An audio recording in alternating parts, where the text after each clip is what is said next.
মুক্ত চিন্তার পথে ভিন্ন মননের খোঁজ, কমিউনিটি রেডিও যাদবপুর। আপনারা শুনছেন কমিউনিটি রেডিও যাদবপুর 90.8 মেগাহার্টজ।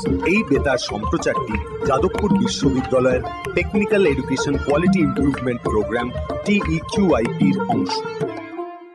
শুরু হচ্ছে আমাদের বিশেষ অনুষ্ঠান ম্যাটিক্স কৃষি পাঠশালা। এই অনুষ্ঠানে আমরা ভূমি সুরক্ষা এবং চাষবাসের নানান দিক নিয়ে আলোচনা করব।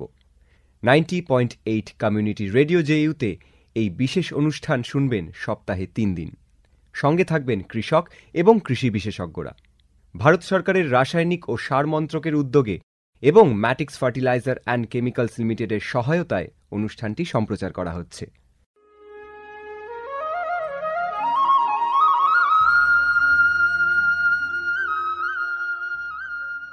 অর্থনৈতিক বিষয় সংক্রান্ত ক্যাবিনেট কমিটি তাদের 28 জুন 2023 সভায় PM প্রণাম নামক একটি প্রকল্প অনুমোদন করেছে।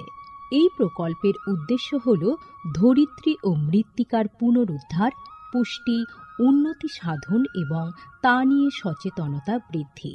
গ্রামীণ স্তর থেকে শুরু করে আমাদের সকলের প্রচেষ্টা মাতৃভূমির যত্ন ও স্বাস্থ্য রক্ষার জন্য এই অনন্য পদক্ষেপকে ফলপ্রসূ করে তুলতে পারে। এই প্রকল্পের মূল লক্ষ্য হল কৃষিতে রাসায়নিক সার এবং কীটনাশকের অত্যধিক ব্যবহার দূর করা। বাড়তি ফলনের জন্য সার ও কীটনাশকের অতিরিক্ত ব্যবহার মাটিকে অসুস্থ করে তুলছে, কমিয়ে দিচ্ছে তার উৎপাদন ক্ষমতা। মাটির পুষ্টি আর সুরক্ষার জন্য প্রাকৃতিক অথবা জৈব সারের ভূমি পরীক্ষা ভিত্তিক সুষম ব্যবহার করা প্রয়োজন।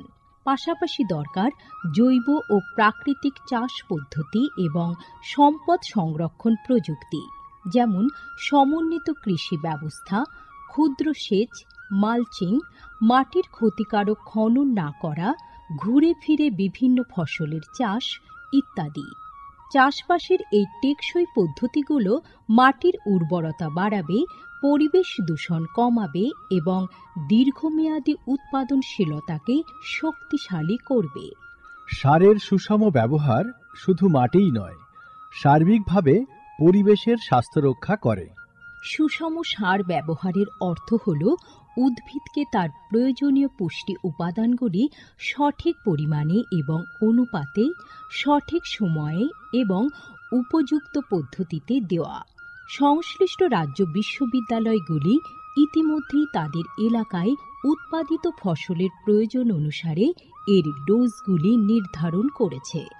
সঠিক মাত্রায় সার ব্যবহার করলে ফলন যেমন বাড়বে, তেমনি বাড়বে ফসলের গুণমান। ভালোভাবে পোষিত মাটিতে ফলানো ফল, শাকসবজি ও শস্য প্রয়োজনীয় পুষ্টিতে ভরপুর আর সুস্বাদু হয়। ফলনের বৃদ্ধি আর উন্নত গুণমান আমাদের কৃষকদের জন্য নিয়ে আসবে বেশি মুনাফাও। শুধু বেশি ফসল নয়, উন্নততর ফসল আমাদের লক্ষ্য। এই কৌশলে লাভবান হবে প্রত্যেকে, আমাদের কৃষকরা, আমাদের পরিবেশ এবং সর্বোপরি আমরা সকলে। বিচার বিবেচনার সঙ্গে পরিপোষক ব্যবহার করলে কেবল ফলনই বাড়ে না, প্রজন্মের পর প্রজন্ম জমি থাকে উর্বর। সুতরাং আসুন, একটি উজ্জ্বল এবং স্থায়ী কৃষি ভবিষ্যতের জন্য আমরা সুষম সার ব্যবহারের প্রচার ও অনুশীলন চালিয়ে যাই।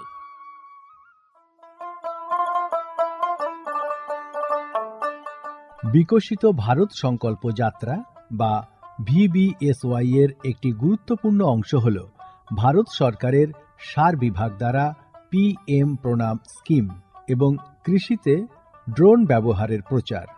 সারের সুষম ব্যবহার এবং ন্যানো সারের ব্যবহার নিশ্চিত করার কাজে সার বিভাগ বিভিন্ন সংস্থা ও মানুষকে নিযুক্ত করেছে, যেমন বিভিন্ন সার উৎপাদনকারী সংস্থা, প্রধানমন্ত্রী কৃষি সমৃদ্ধি কেন্দ্র বা PMKSK গুলি, ফিল্ড অফিসার এবং নোডাল অফিসারদের। VBSY এর একটি প্রধান দিক হল বিভিন্ন শস্য এবং গাছপালার ওপর ন্যানো এবং জল দ্রবণীয় সার স্প্রে করার কাজে ড্রোনের ব্যাপক ব্যবহার। এই উদ্যোগের ফলে ২৯টি রাজ্য ও কেন্দ্রশাসিত অঞ্চলের বিভিন্ন জেলায় হাজার হাজার ড্রোন প্রদর্শন হয়েছে। এই পদ্ধতিটি হাতে কলমে দেখিয়ে দেওয়ায় আধুনিক কৃষি প্রযুক্তি গ্রহণের সুবিধাগুলি মানুষের কাছে আরও স্পষ্ট ও বিশ্বাসযোগ্য হয়ে উঠেছে। এই জনসংযোগ কর্মসূচিগুলি দীর্ঘমেয়াদী কৃষি অনুশীলনের সুফল সম্পর্কে নাগরিকদের অবহিত করতে একটা বড় ভূমিকা পালন করেছে। সারা দেশ জুড়ে লক্ষাধিক দর্শক ড্রোনের প্রদর্শনী প্রত্যক্ষ করেছেন। প্রচলিত ইউরিয়ার চেয়ে ন্যানো ইউরিয়ার উপকারিতা বিষয়ে সচেতন হয়ে কৃষকরা ন্যানো সার প্রয়োগে গভীর আগ্রহ দেখিয়েছেন। এই কর্মসূচির আলাপ আলোচনায় উঠে এসেছে জৈব চাষের উপযোগিতা, যা প্রমাণ করে চাষের এই সব অনুশীলনগুলি নিয়ে কৃষকদের সচেতনতা। উৎসাহী কৃষকরা কৃষিতে ড্রোন প্রযুক্তির বিষয়ে আগ্রহ প্রকাশ করেছেন। এই আধুনিক কৌশলগুলির অর্থনৈতিক কার্যকারিতা কৃষকদের নতুন দিশা দেখিয়েছে, কৃষিতে এক স্থায়ী এবং সাশ্রয়ী পদ্ধতির পথ প্রশস্ত করেছে। মাননীয় প্রধানমন্ত্রী মহিলা কিষাণ ড্রোন কেন্দ্র চালু করেছেন। এটি মহিলা স্বনির্ভর গোষ্ঠীগুলিকে ড্রোন সরবরাহ করবে, যাতে তারা এই প্রযুক্তি ব্যবহার করে জীবিকা নির্বাহ করতে পারে।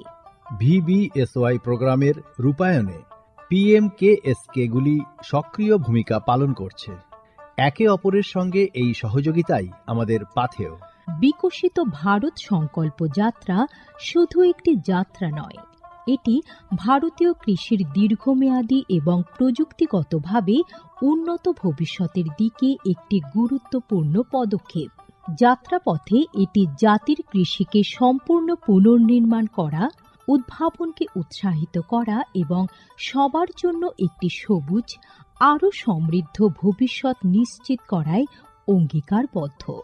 ড্রোন প্রযুক্তি, ন্যানো সার এবং দীর্ঘমেয়াদী কৃষি অনুশীলনের প্রচারের মাধ্যমে এটি কেবল সচেতনতায় তৈরি করছে না, আরও সমৃদ্ধ এবং পরিবেশ বান্ধব ভবিষ্যতের জন্য নব প্রযুক্তিকে গ্রহণ করতে কৃষকদের অনুপ্রাণিত করছে। এই কৃষি বিপ্লবের গতি প্রকৃতি প্রত্যক্ষ করলে এটা স্পষ্ট হয় যে VBSY একটি বিকশিত, উন্নত এবং দীর্ঘজীবী ভারতের বীজ বপন করছে।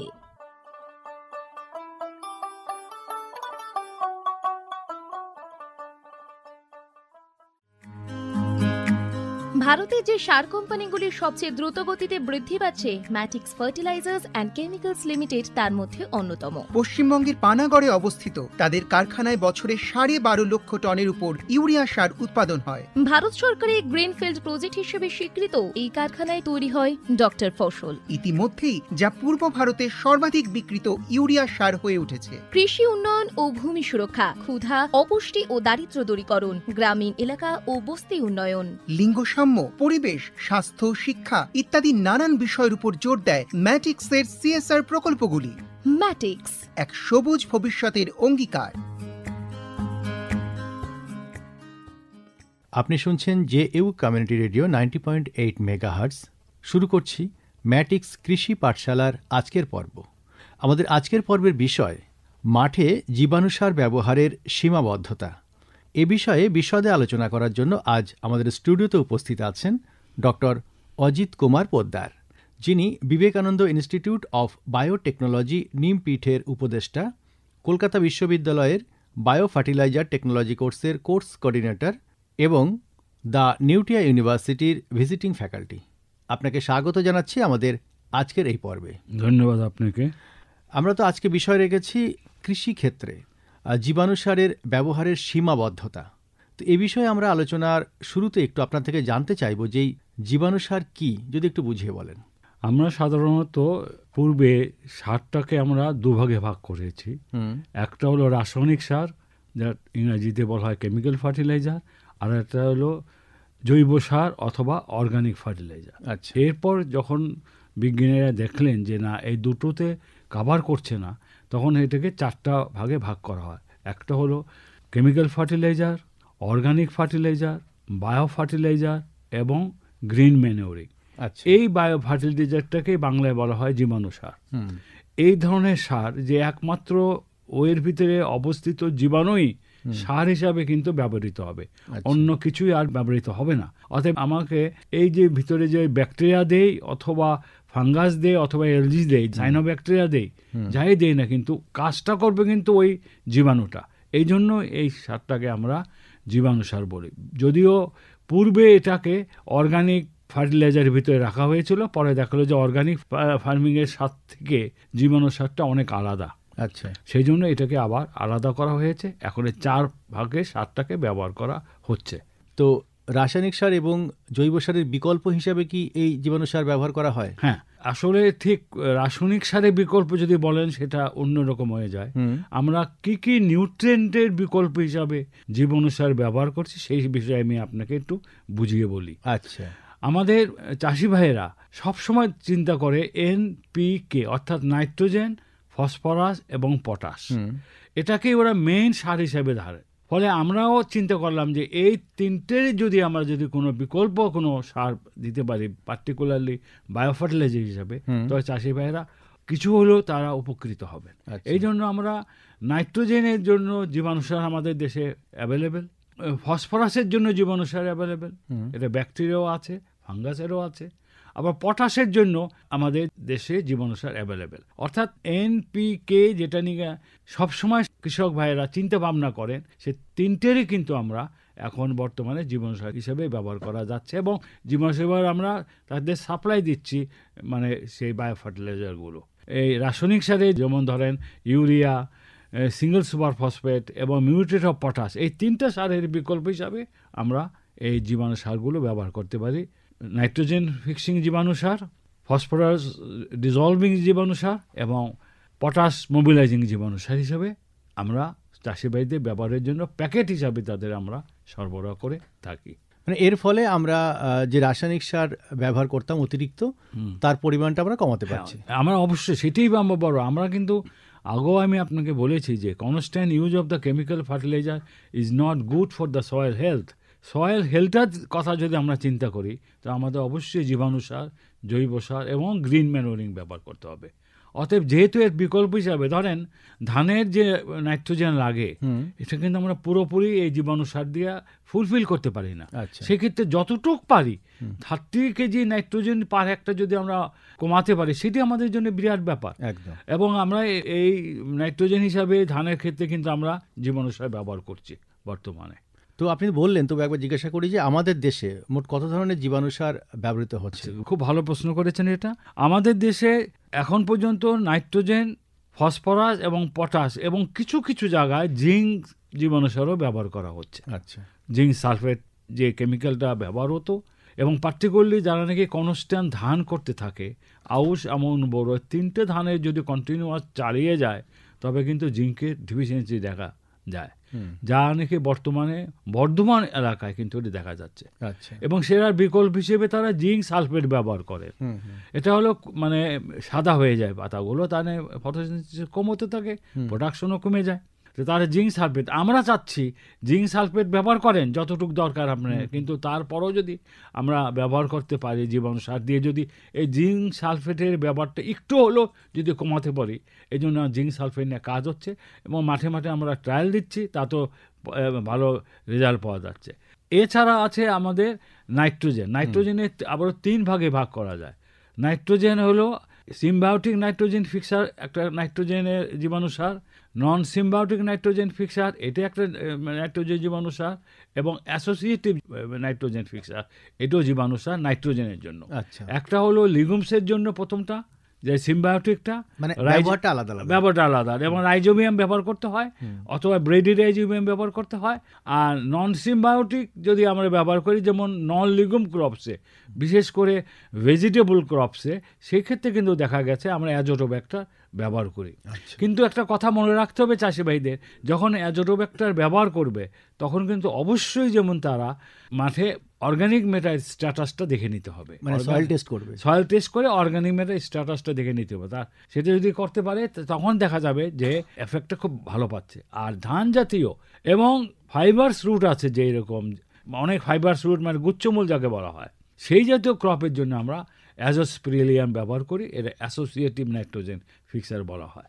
আর ফসফরাসে ফসফেট সলিউবলাইজিং মাইক্রোঅর্গানিজম, ডিজলভিং মাইক্রোঅর্গানিজম, যেটি আপনি ব্যবহার করেন না কেন ফসফরের জন্য, এটা সব ক্রপের জন্য আমরা ব্যবহার করতে পারি একই।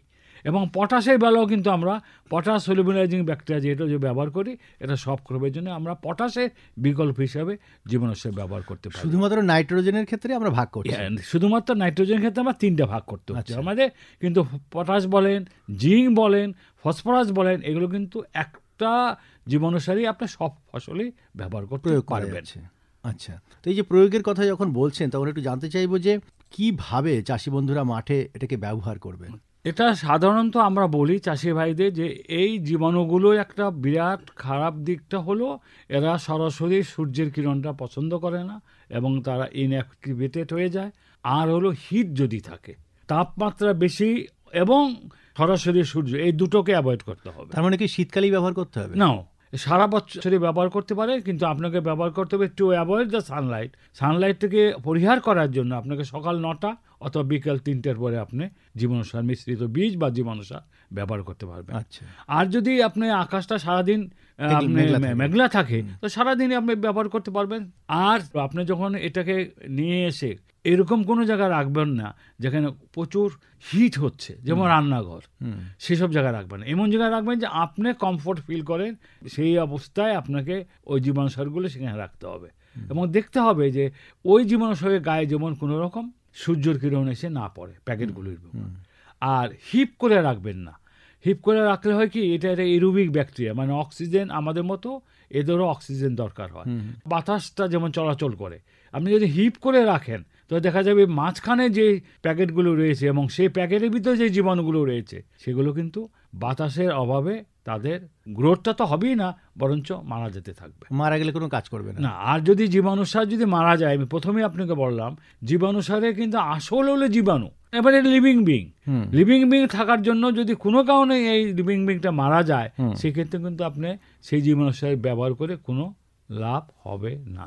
তো এই যে আমরা শুরুতেই আমাদের যে বিষয় আজকে সেটা নিয়ে আপনাদেরকে বললাম শ্রোতা বন্ধুদেরকে, যে মাঠ পর্যায়ে আর কি বা কৃষি কাজে জীবাণুসার ব্যবহারের সীমাবদ্ধতা। তো আমরা বেশি দেব কি কম দেব, কতটা দেব, সেটাই হলো আমাদের সীমাবদ্ধতা। তো এই সীমাবদ্ধতা বলতে আপনি ঠিক কি বোঝাচ্ছেন?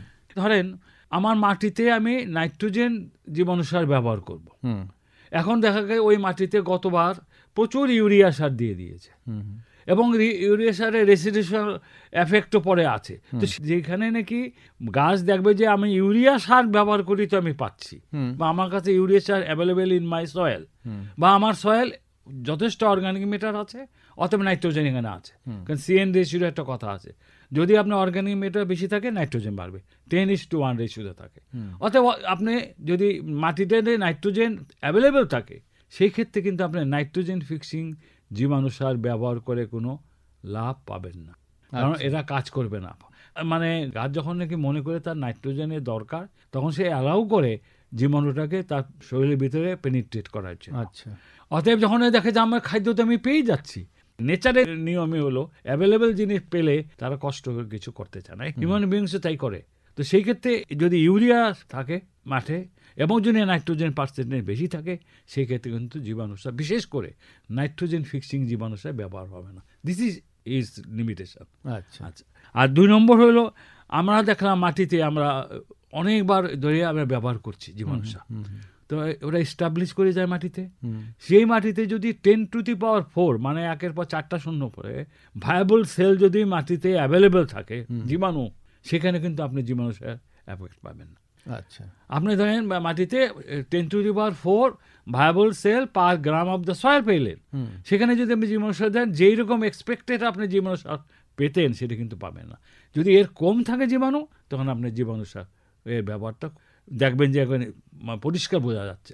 আমরা এক্সাম্পল দিই, মানে সোয়াবিন গাছের নাম শুনেছেন, গ্লাইসিন মাস্ক সোয়াবিন, আমরা সবাই তেল খাই, ওটা একটা কিন্তু লেগুমস ট্রি, মানে অয়েল স্ট্রিটের। ওটা কিন্তু আমাদের দেশে কিন্তু সোয়াবিন অনেক দিন ধরে চাষবাস কিছু হয় না, বাইরের থেকে আনতো তেল, এখনও হচ্ছে। তখন আমরা যখন সোয়াবিনের ইনুকুলাস ছাড়া ব্যবহার করেছি, গাছ জাস্ট লাইক এরও 6 ইঞ্চি 7 ইঞ্চি ইয়েলো কালারে মানে হতো। আর যদি তার পাশের প্লটটা যদি আমরা জীবাণু সার ব্যবহার করে, মানে ওটা জীবাণুর নাম হলো রাইজোবিয়াম জ্যাপোনিকাম, যে রাইজোবিয়াম জ্যাপোনিকাম যদি জীবাণু সার ব্যবহার করে করতে একদম ওটা মানে 2 ফিট 2.5 ফিট পর্যন্ত হতো, প্রচুর সয়াবিন হতো। কি জন্যে? আমাদের মাটিতে রাইজোবিয়াম জ্যাপোনিকাম 0 ছিল, যেহেতু আমাদের চাষ হতো না, 0 ছিল। এইরকম যদি জীবাণু মাটিতে না থাকে, সেক্ষেত্রে কিন্তু জীবাণু সার তফাৎটা আপনি নেকেট আইতেই দেখতে পারবেন। অতএব যদি জীবাণু সার বেশি পরিমাণে থাকে এবং যদি ইফেক্টিভ জীবাণু সার থেকে যায় 10⁴ এর বেশি, সেক্ষেত্রে আপনি জীবাণু সার দিয়ে কিন্তু তত বেশি লাভবান হবে না। This is one limitation. আর ধরেন আমরা দেখছি যে সয়েলের পিএইচটা আইদার অ্যাসিটিক অথবা অ্যালকালি, মানে 7 এর নিচে অথবা 7 এর উপরে। সেই রকম যদি আপনার মাটি হয়, সেই মাটিতে কিন্তু আপনি ভালো রেজাল্ট পাবেন না। যদি যে অ্যাসিড হয়, তো আপনাকে লাইম দিয়ে সেটাকে 6.5 থেকে 7 আনতে হবে, তারপরে জীবাণু সারটা ব্যবহার করতে হবে। কারণ জীবাণু সারে সবচেয়ে ভালো পিএইচ এর ব্যাপারটা হয় 6.5 থেকে 7.5। অথবা যদি আপনার উপর দিকে অ্যালকালি থাকে, 9 থাকে, সেটাকে আপনাকে জিপসামটা কমিয়ে আনতে হবে। কমিয়ে এনে তারপরে ওই নিউট্রালে রাখলে আপনি জীবাণু সারে করলে পর কিন্তু প্রচুর আপনি জীবাণু সার এর এফেক্টটা দেখতে পারবেন। অতএব পিএইচ আর একটা লিমিটেশন, মানে মাটির স্ট্যাটাসের দিক দিয়ে। আর যদি আপনার মাটিতে স্যান্ডি সয়েল হয় এবং যদি ক্লে সয়েল হয়, আমি দুটো সয়েল দিয়ে আপনাকে বোঝাবার চেষ্টা করব। স্যান্ডি সয়েল হলে কি হবে? স্যান্ডি সয়েল হলে পরে মাটিতে ময়েশ্চার পার্সেন্টেজ কম থাকবে, ঠিক আছে?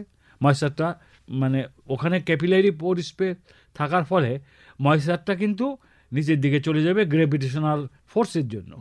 আর ক্যাপিলারি অল্প থাকবে এবং ক্যাপিলারির ভিতরে ময়েশ্চার থাকবে। তো সেই ক্ষেত্রে যদি ময়েশ্চার কম থাকে, তার পরিমাণের থেকে, অপটিমাম থেকে যদি লেস থাকে অথবা এক্সেস থাকে, দুটোই খারাপ ফর দ্য জীবাণু সারের জন্য। আচ্ছা, মানে আপনাকে অপটিমাম রেঞ্জে ময়েশ্চার অ্যাভেলেবেল রাখতে হবে মাটিতে ফর বেটার রেজাল্ট অফ জীবাণু সার। কম হলেও আপনার এফেক্ট করবে, বেশি হলেও এফেক্ট করবে। ধরেন ক্লে সয়েলের কথা বলি, ক্লে সয়েলে বেশিরভাগই মানে ক্যাপিলারি পোর স্পেস আছে, অতএব সবগুলোই ওয়াটার দিয়ে ভরা থাকে, অতএব সেখানে ময়েশ্চার এক্সেস থাকে, সেই ক্ষেত্রেও কিন্তু জীবাণু সারটা কাজটা করে না। তো it is one kind of ময়েশ্চারটাও দেখতে হবে। তারপরে টেম্পারেচার, সব ক্রপেরই একটা ফটো পিরিয়ড থাকে, যে কতক্ষণ সানলাইট থাকবে, কতক্ষণ ডার্ক থাকবে। সেরকম প্রত্যেকটা ক্রপেরই কিন্তু তাপমাত্রার উপরে একটা বিরাট এফেক্ট আছে। অতএব তাপমাত্রাটাও রাখতে হবে এরকম অবস্থায় যেমন সেটা লিমিটেশন অবস্থা থাকে। অতএব আমরা সাধারণত জীবাণু সার যদি আমরা ব্যবহার করি 25 থেকে 35 ডিগ্রি সেন্টিগ্রেডের ভিতরে যেমন তাপমাত্রাটা থাকে সয়েলে, তা কিন্তু আপনি জীবাণু সারের কার্যকারিতা আপনার আবহাওয়ায় না, আমি মাটিতে জীবাণু সার কাজটা করবে কিন্তু মাটির ভিতরে থেকে। আচ্ছা, সেক্ষেত্রে আমি মাটির টেম্পারেচারটার কথা বলছি, ওটা গাছের উপর অ্যাফেক্ট করবে, কিন্তু মাটির যে মানে টেম্পারেচারে সেটা অ্যাফেক্ট করবে কিন্তু জীবাণু সারের উপরে। তো এই যে আপনি সীমাবদ্ধতাগুলো বললেন আর কি, এইগুলোই কি জীবাণু সার ব্যবহারের সীমাবদ্ধতা নাকি আরো আছে?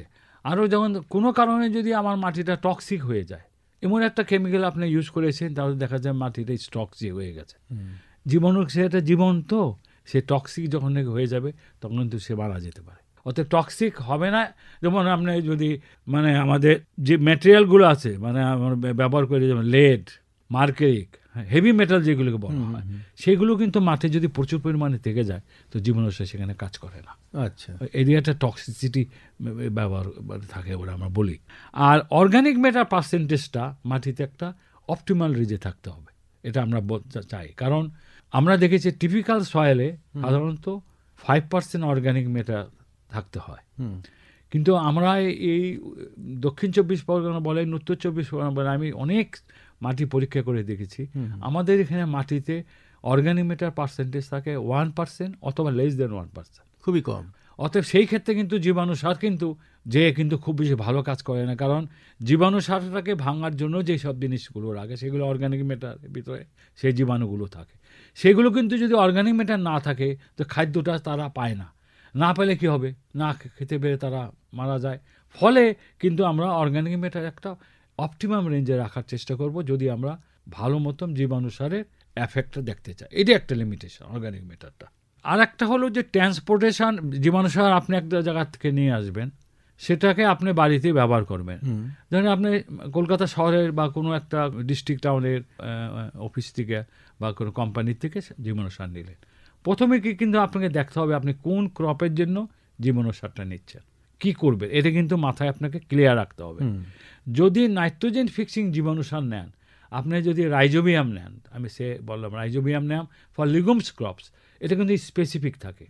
ফলে আপনাকে কোন শস্যের জন্য এই জীবাণুসারটা ব্যবহার করবেন সেটা কিন্তু আপনাকে ক্লিয়ার থাকতে হবে। তারপরে দেখবেন যে জীবাণুসারের এক্সপায়ারি ডেটটা কবে। জীবাণুসার কিন্তু অনির্দিষ্টকালের জন্য বেঁচে থাকবে না। আর ট্রান্সপোর্টের সময় আপনি to avoid the sunlight and heat, আর স্টোরের সময় তাই করবেন। আর যখন মাঠে ব্যবহার করতে যাবেন তখনও কিন্তু আপনাকে ডাইরেক্ট সানলাইটটাকে অ্যাভয়েড করতে হবে। এই জন্য আমরা সকালে 9টার আগে এবং বিকেলে 3টার পরে ব্যবহার করতে বলি জীবাণু মিশ্রিত বীজ অথবা জীবাণু মিশ্রিত শিকড় সহ গাছগুলোকে ট্রান্সফার করতে বলি। আলটিমেটলি উদ্দেশ্য কি? To increase the production level. সেটার জন্য আপনাকে কিন্তু অনেকগুলো লিমিটেশনটাকে মাথায় রেখে এই জীবাণুসারটাকে মাঠ পর্যায়ে ব্যবহার করতে হবে। যদি তাই করেন তবে কিন্তু অবশ্যই আপনি জীবাণুসারের এফেক্ট মাঠে এবং ফসলে দেখতে পারবেন। তাহলে আমাদের আধুনিক কৃষি পদ্ধতিতে বর্তমান কৃষি বিজ্ঞান আমাদেরকে বলছে যে রাসায়নিক সারের পাশাপাশি আমাদের অন্যান্য সার ব্যবহার করতে হবে বিকল্প সার হিসাবে, এবং সেখানে জীবাণুসার ব্যবহারটা খুবই গুরুত্বপূর্ণ। কিন্তু জীবাণুসারের এই যে সীমাবদ্ধতা আছে সেটা বুঝে যদি আমরা জীবাণুসার ব্যবহার করি তবেই কিন্তু আমরা ভালো ফসল পাবো অবশ্যই, এবং চাষি বন্ধুরা লাভ পাবেন। ধরেন আপনি জীবাণুসার একটা প্যাকেট নিয়েছেন, ভিতরে সব মারা গেছে, আপনি তো দেখতে পারবেন না, কারণ আপনার কাছে মাইক্রোস্কোপ নেই। অতএব সেই ক্ষেত্রেও কিন্তু আপনাকে কতগুলো কাজ করতে হবে, যা হলে পরে উৎপাদনের শুরুর থেকে মাঠ পর্যায়ে ব্যবহার করা পর্যন্ত জীবাণুগুলোকে একটা মাত্রায় জীবিত রাখার দায়িত্ব কিন্তু আমার আপনার কৃষক ভাইয়ের সবার। অতএব যদি আমরা এই ব্যবহারটা করতে পারি যে উৎপাদন থেকে মাঠ পর্যায়ে ব্যবহার করা পর্যন্ত জীবাণুগুলোকে জীবন্ত অবস্থায় রাখতে হবে, এবং জীবাণু যদি একবার মাঠে আপনি প্রয়োগ করে ফেলে এরপরে আপনার আর চিন্তা করার দরকার নেই, নিজে নিজে কাজ করতে থাকবে। তাহলে এই জীবাণুসার আমরা যদি তার সীমাবদ্ধতাকে বুঝে প্রয়োগ করি তবে আমরা ঠিক ফল পাবো। ম্যাটিক্স কৃষি পাঠশালার আজকের পর্ব আমরা এখানেই শেষ করব। আমাদের আজকের পর্বের বিষয় ছিল মাঠে জীবাণুসার ব্যবহারের সীমাবদ্ধতা।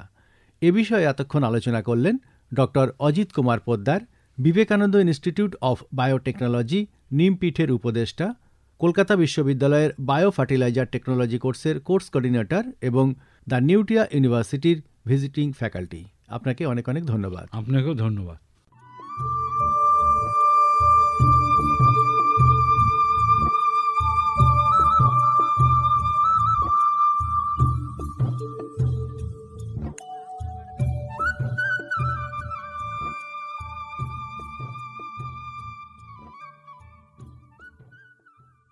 এতক্ষণ শুনলেন আমাদের বিশেষ অনুষ্ঠান ম্যাটিক্স কৃষি পাঠশালা, ভারত সরকারের রাসায়নিক ও সার মন্ত্রকের উদ্যোগে এবং ম্যাটিক্স ফার্টিলাইজার অ্যান্ড কেমিক্যালস লিমিটেডের সহায়তায় অনুষ্ঠানটি সম্প্রচার করা হলো। কেমন লাগলো এই অনুষ্ঠান আমাদের জানাতে পারেন। আমাদের ফোন নম্বর 0332457262, email ID radiojeu@gmail.com, YouTube channel radio JU এবং ইনস্টাগ্রাম radio_ju। আজকের মতো ম্যাটিক্স কৃষি পাঠশালা এই পর্যন্ত। শুনতে থাকুন কমিউনিটি রেডিও জেইউ 90.8 মেগাহার্টজ। ভারতে যে সার কোম্পানিগুলির সবচেয়ে দ্রুত গতিতে বৃদ্ধি পাচ্ছে ম্যাটিক্স ফার্টিলাইজার্স অ্যান্ড কেমিক্যালস লিমিটেড তার মধ্যে অন্যতম। পশ্চিমবঙ্গের পানাগড়ে অবস্থিত তাদের কারখানায় বছরে 12.5 লক্ষ টনের উপর ইউরিয়া সার উৎপাদন হয়। ভারত সরকারের গ্রিনফিল্ড প্রজেক্ট হিসেবে স্বীকৃত এই কারখানায় তৈরি হয় ডক্টর ফসল। ইতিমধ্যেই যা পূর্ব ভারতের সর্বাধিক বিক্রিত ইউরিয়া সার হয়ে উঠেছে। কৃষি উন্নয়ন ও ভূমি সুরক্ষা, ক্ষুধা, অপুষ্টি ও দারিদ্র্য দূরীকরণ, গ্রামীণ এলাকা ও বস্তি উন্নয়ন, লিঙ্গ পরিবেশ, স্বাস্থ্য, শিক্ষা ইত্যাদি নানান বিষয়ের উপর জোর দেয় ম্যাটিক্সের সিএসআর প্রকল্পগুলি। ম্যাটিক্স এক সবুজ ভবিষ্যতের অঙ্গীকার।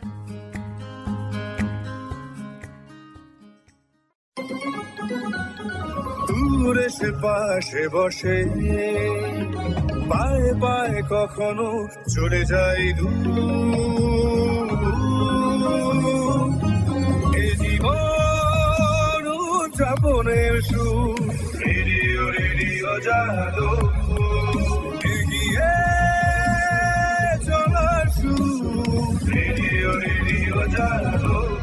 90.8 megahertz, Community Radio, Jadavpur University.